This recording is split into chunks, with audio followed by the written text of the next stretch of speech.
So today we're taking a look at something that I have never so much as seen in real life before. This is an air saw. It's a pneumatic reciprocating saw. It works kind of like a mini sawzall or whatever. Except unlike power tools, this has many fewer moving parts. It's made entirely of beautifully cast and polished aluminum. And this is an Ingersoll Rand product. I bought it on Amazon, and what's really interesting is this appears to be one of their older generations of tools. You know, a lot of their newer stuff, it's been cheapened out somewhat. They make it in China now. It's not 100% as nice. Yeah, I'm told these things are pretty powerful. It's obviously very compact, so I got it for if I'm doing sheet metal work or anything along those lines that I've got to get really in around something. I mean, you can just see, compared to a traditional reciprocating saw, this thing is literally about half to a third as long and about a quarter as tall. So it's got its advantages. You know, these are really popular in sheet metal shops and for folks who do auto body work. I don't do auto body work because, well, I already have enough rage in my life. But regardless, it works. All right, let's throw a blade in here and see what happens. Now, these tools, they take their own blades. They're surprisingly inexpensive, especially if you buy them, a few at a time on the interweb. But one thing that I don't like about this thing is it doesn't have a toolless quick change like we take for granted on a modern electric reciprocating saw. And in fact, pretty much all the ones I looked at online have the same setup. So you have to take out the screw, you have to pop this thing open, you gotta loosen this doohickey with the thingamajigger. Then you take one of these blades. IR does give you quite a few to get started with. We pop it in there. Let's give it a little bit of tightening action. Ah! Suck at this.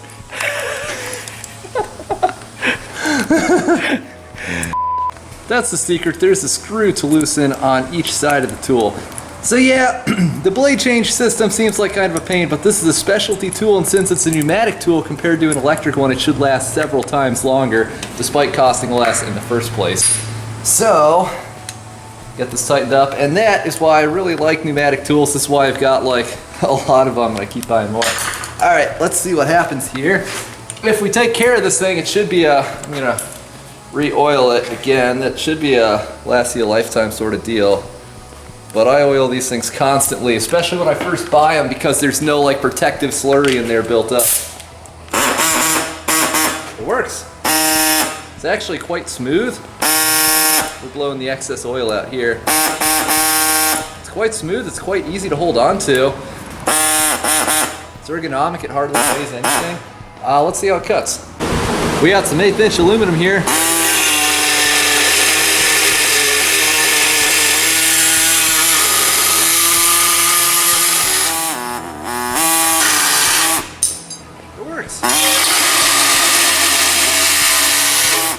Just like a miniature sawzall. Not bad. Specialty applications, man, when you gotta get in somewhere around something and you're in slightly close quarters, this could really come in handy.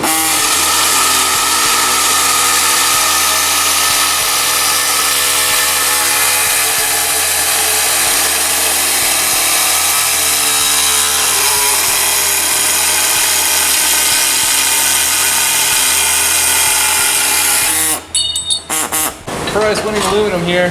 Won the ugliest aluminum in North Texas award 3 years running. Let's try some steel. This is some 14 gauge sheet metal. Very typical, very common for all kinds of sheet metal needs.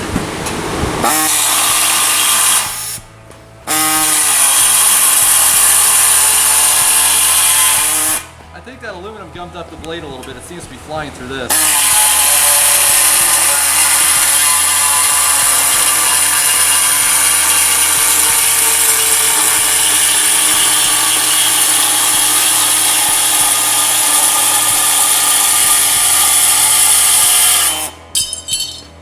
Dude, I can see where this thing would come in handy.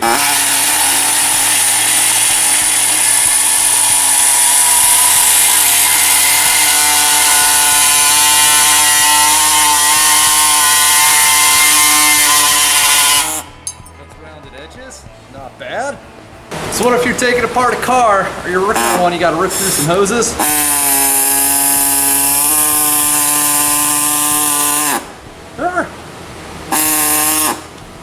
Man, I could get used to this. works.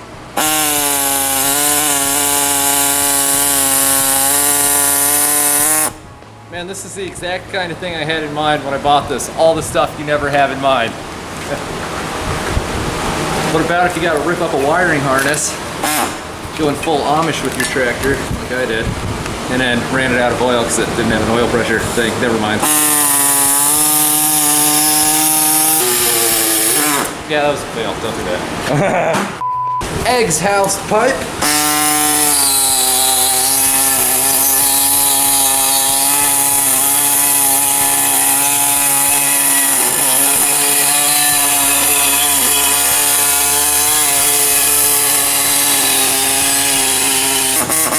It works. My dentist had one of these. On today's episode of Super Sketch with Stretch,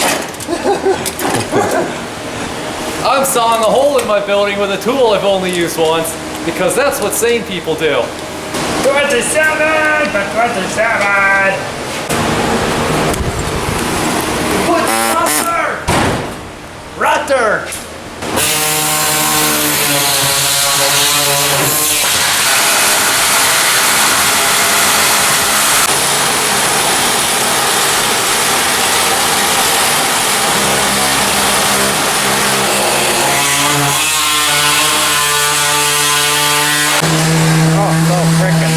What's going on?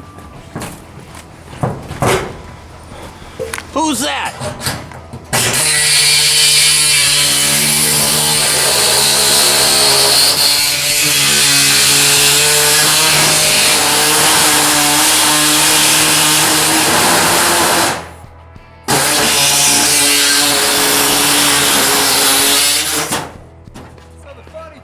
The blades on these is they tend to work better when they have all their teeth. Who knew?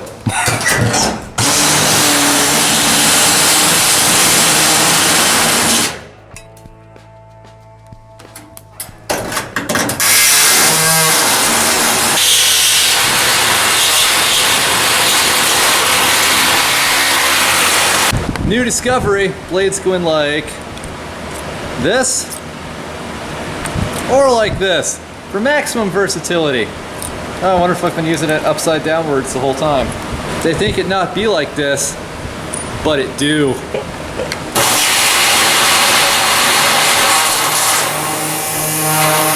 Ah! It's incapable of the simplest shit. That's good timing though, because I took off my ear protection. Oh yeah. And I was sitting here thinking like, oh, I regret this very much.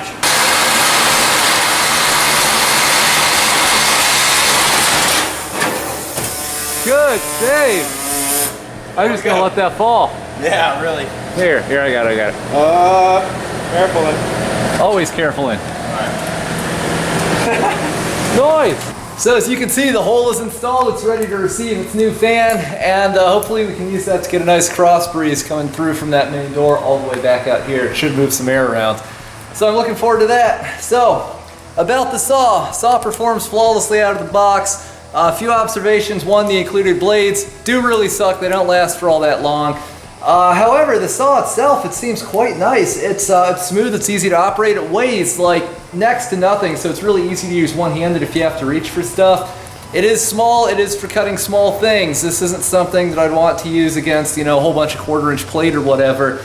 But you know what? It's a specialty tool. This is made for, like I said before, sheet metal work, for auto body work. You know, if you're working on something you need to cut a hose, that sort of thing, it's extremely handy, but it is, of course, a specialty tool. So, seems nicely made. Blade change system, sort of clunky, like I said. But overall, I like it, and for specialty uses, I'm sure it's quite nice. So, anyway, I'd just like to thank you guys for watching. Links in the video description below, and I'm still amazed by how little this thing weighs. Thanks for watching, guys.